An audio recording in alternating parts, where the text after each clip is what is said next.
السلام عليكم. لا تنسوا الاعجاب بالفيديو والاشتراك في القناة تشجيعا لنا لنستمر بنشر المزيد ان شاء الله.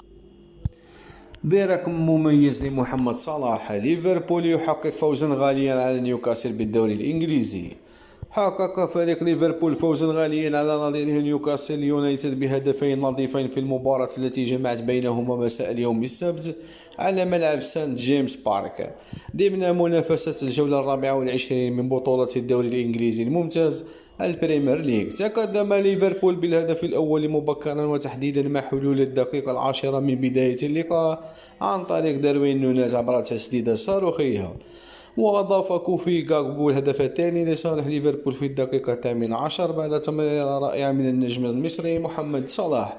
وتعد صناعة هدف ليفربول الثاني هي الخامسة للدولي المصري محمد صلاح في الموسم الحالي كأكثر لاعبي ليفربول صناعة للأهداف، والثالث والخمسين في الدوري الإنجليزي إجمالا، كثالث الأفارقة خلف رياض محرز صاحب 55 صناعة وديدي دروغبا صاحب 54 صناعة.